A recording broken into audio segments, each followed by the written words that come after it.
So if you go through and you read the recent State of Decay 2 reviews, which is sitting below 70 on Metacritic, almost all of them have virtually one thing in common that they say about the game, and that is it's filled with bugs and glitches.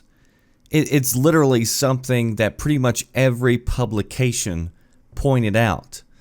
Now, I've heard some people trying to defend it by saying, every game has bugs. Look at all this game, and this game had a patch all the time. And that's true. A lot of games do get patches for bugs. Sometimes they're bugs that you don't even recognize because they're so random. The difference is when you can't hardly go 5 minutes without noticing some sort of issue that takes you out of immersion. And it's more than just a game with just a few bugs. At that point, it's a real problem. Now, some people are trying to say, oh, the jank is part of the series. It's what gives the game its charm. Like, really? Are you serious? Bugs and glitches now give a game charm? I mean, what's next? You're going to tell me that 30 frames per second is more cinematic? Now, others are saying it's going to get a day one patch, which it likely will. I believe the devs have said that a big patch is coming on day one. But at this point, the damage is already done.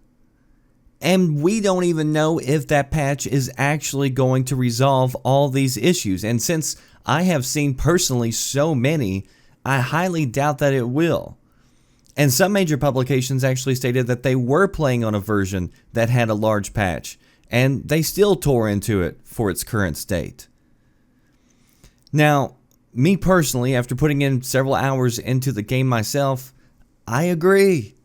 I've actually been part of alpha tests of games that weren't as buggy as this one. And so it begs the question, how did this make it past Xbox quality control?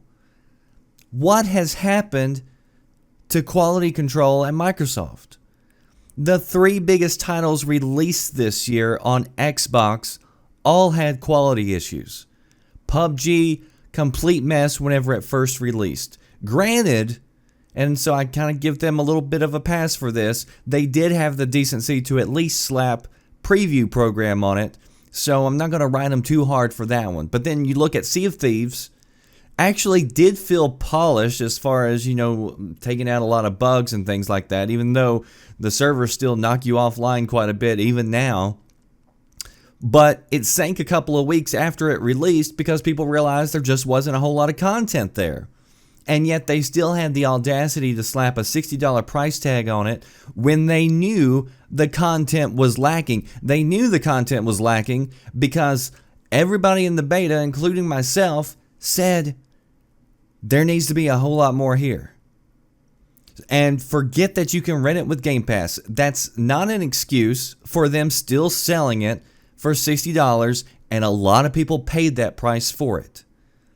That game also sitting below 70 on Metacritic. And now State of Decay 2. Now, I admit I'm actually having fun with the game. And that's also what's frustrating about this. I didn't play the first one, so I'm kind of looking at this from a fresh standpoint.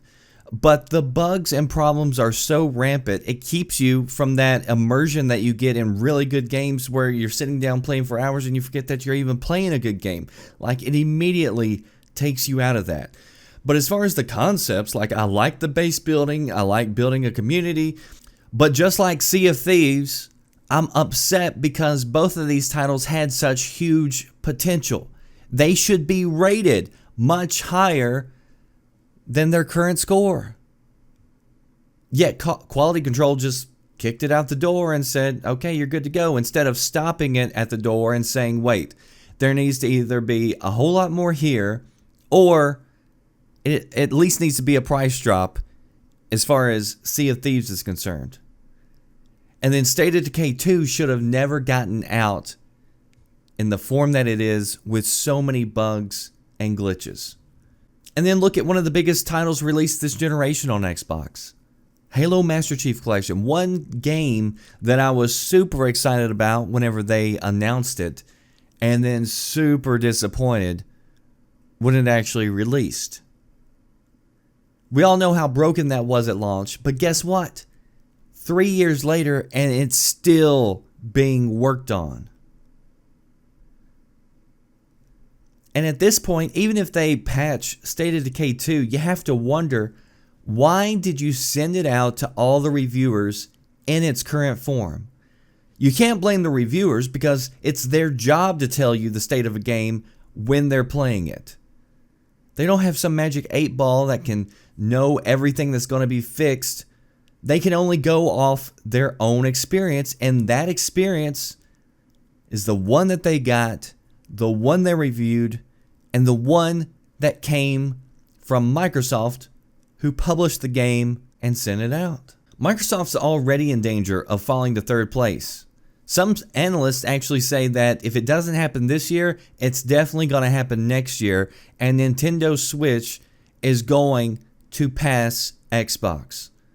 Which is kind of crazy when you consider the fact that Nintendo Switch launched 3 years after Xbox. Xbox had a 3-year head start, and they're about to get lapped in sales. Which proves a couple of things. One, that power really doesn't matter that much in sales outside the hardcore crowd. And two, games do matter. And this hasn't just been a bad year for Microsoft with their exclusives. And I use exclusives meaning that it's exclusive to the Xbox console. Yeah, it's on PC, but you still can't play it on other consoles. It's not just been a bad year, it's been disastrous. And these recent releases have only hurt the brand. And again, it drives me up the wall because, and it makes me mad because, again, these games could have been so good if you just give it a little bit more time. They could still be good, but at that point, the water's already tainted. And first impressions are out. And you can't take back a first impression. So, I don't know what's happening with quality control at Microsoft. But you cannot sustain yourself simply by promoting you can play old games with backwards compatibility. That's an awesome feature, great for consumers, but you got to deliver new experiences. And you can't just roll out new experiences like Super Lucky's Tale and Recore and everything else. These have to be experiences that just simply aren't mediocre. They got to be good. That does it for me, The Red Dragon. I'll see you next time. Thanks for watching.